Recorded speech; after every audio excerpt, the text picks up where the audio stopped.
প্রভু আপনাদের সহায় থাকুন, আপনারও সহায় থাকুন। সাধু মথি অনুসারে পবিত্র মঙ্গল সমাচার থেকে পাঠ। হে প্রভু, তোমার মহিমা হোক। যিশুর দীক্ষা স্নানের পর পবিত্র আত্মা তাকে নিয়ে গেলেন মরুপ্রান্তরে, কেননা সেখানে শয়তান তাকে নানাভাবে প্রলোভনে ফেলতে চেষ্টা করবে। তিনি সেখানে 40 দিন 40 রাত উপোস করে কাটানোর পর ক্ষুধার্ত হয়ে পড়লেন। মানুষকে যে লোভ দেখায়, সে তখন কাছে এসে তাঁকে বলল, তুমি যদি ঈশ্বরের পুত্রই হও, তাহলে আদেশ করো এই পাথরগুলো রুটি হয়ে যাক।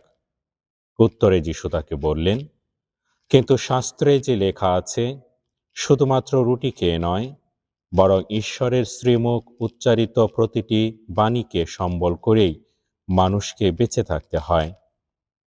শয়তান তখন তাকে নিয়ে গেল পুণ্য নগরীতে, আর সেখানে তাকে মন্দিরের চূড়ায় দাঁড় করিয়ে তিনি বললেন, তুমি যদি ঈশ্বরের পুত্রই হও, তাহলে নিচে ঝাঁপিয়ে পড়ো। শাস্ত্রে তো এই কথা লেখা আছে, তোমার বিষয়ে তিনি তার দিব্যদূতদের নির্দেশ দেবেন, আর তোমাকে দুহাতে তুলে ধরে বহন করবেন তারা, পাথরে তোমার পায়ে যেন কোনো আঘাত না লাগে।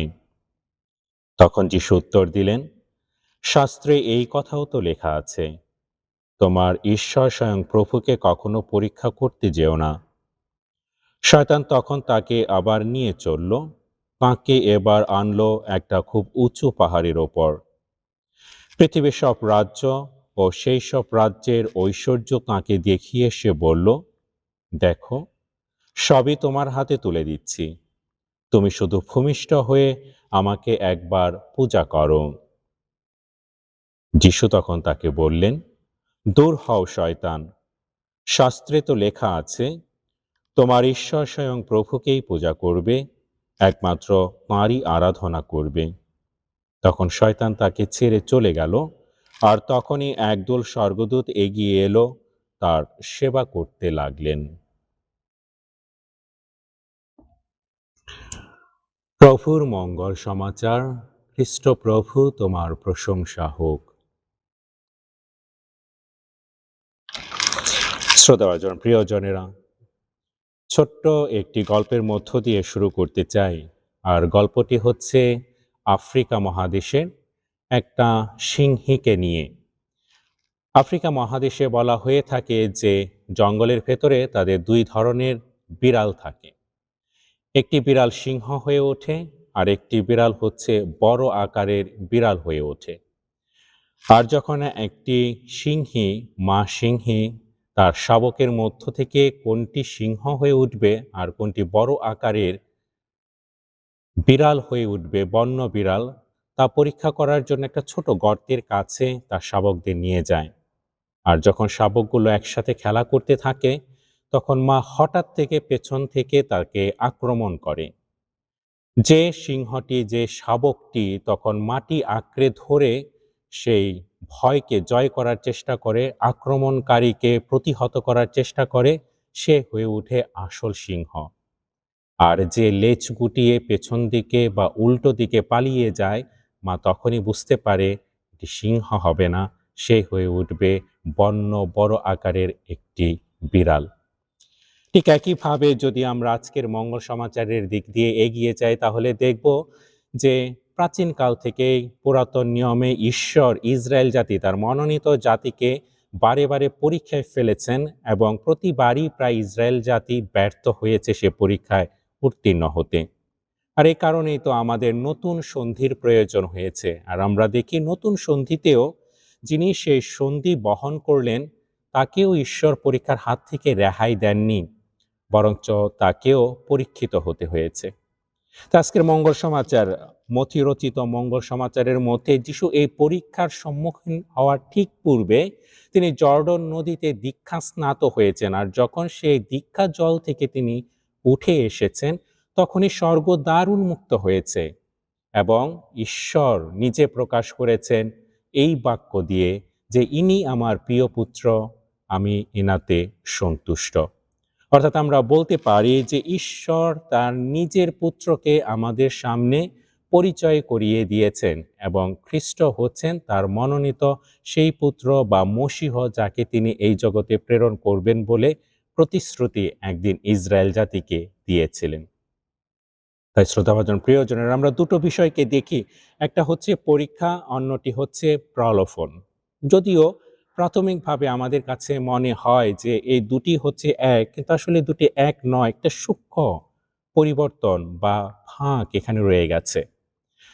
পরীক্ষা হচ্ছে আমরা বলতে পারি যা ভালো দিকে আমাদেরকে নিয়ে যায়, অর্থাৎ ঈশ্বর কর্তৃক কোনো অবস্থান যখন আমাদের মধ্যে তৈরি হয় সেটি হচ্ছে আমাদের জন্য পরীক্ষা। আর প্রলোভনটি হচ্ছে যখন কোনো মন্দ শক্তির প্রভাব দ্বারা কোনো অবস্থার তৈরি হয় এবং সেখানে আমরা পরীক্ষিত হই, সেটা হচ্ছে আমাদের জন্য প্রলোভন। তো আজকের দিনে দেখি যে যীশু খ্রিস্ট যিনি ঈশ্বর পুত্র, তিনি যখন পরীক্ষার সম্মুখীন হয়েছেন, তিনি সেই মাটি আঁকড়ে ধরেছেন, তার ভিত্তিকে আঁকড়ে ধরেছেন এবং পরীক্ষা প্রলোভনকে তিনি জয় করার আপ্রাণ চেষ্টা করেছেন। তাই প্রথম পরীক্ষা যেটা আমরা দেখি যে শয়তান তাকে বললেন, তুমি এই পাথরগুলোকে বলো যেন রুটি হয়ে যায়। আসলে এটি হচ্ছে আমাদের ঈশ্বর কর্তৃক প্রদত্ত আমাদের মধ্যে যে সুন্দর গুণাবলীগুলো রয়েছে, আমাদের যে সক্ষমতা রয়েছে, ঐশগুণ রয়েছে, সেগুলো ব্যবহার করার একটা পরীক্ষা। এখানে দেখি খ্রিস্ট তিনি তার এই পরীক্ষায় জয়লাভ করেছেন। তিনি তার ভেতরে যে ঐশ ক্ষমতা রয়েছে তিনি তার ব্যক্তিগত স্বার্থের জন্য, ক্ষুধা নিবারণের জন্য ব্যবহার করেননি, বরঞ্চ সার্বজনীন মঙ্গলের জন্য করেছেন। আর তাই দেখি যে মঙ্গল সমাচারে এগিয়ে গেলে যে খ্রিস্ট সে 7টি রুটি দিয়ে তিনি প্রায় 4,000 লোকের ক্ষুধা নিবারণ করেছিলেন। দ্বিতীয় পরীক্ষাটি হচ্ছে আমরা বলতে পারি ঈশ্বরকে পরীক্ষা করা। আর এখানে দেখি যে শয়তান তাকে প্রলুব্ধ করেছে যে শাস্ত্রে তো লেখা আছে, তুমি যদি এই চূড়া থেকে লাফিয়ে পড়ো তাহলে তিনি স্বর্গদূতদের প্রেরণ করবেন যেন তোমার পায়ে আঘাত না লাগে। এর অর্থ হচ্ছে যে তুমি ঈশ্বরকে পরীক্ষা করো। ঈশ্বর তোমাকে পরীক্ষা করার জন্য দিয়েছেন, সেটা না করে তুমি ঈশ্বরকে পরীক্ষা করো। ঠিক একইভাবে আমরা আমাদের জীবনের মধ্যেও আসলে অনেক সময় ঈশ্বরকে পরীক্ষা করি, দেখি ঈশ্বর কি করে। এবং তৃতীয় পরীক্ষাটি হচ্ছে যিশুর জীবনের জন্য বিশ্বস্ততার আনুগত্যের পরীক্ষা।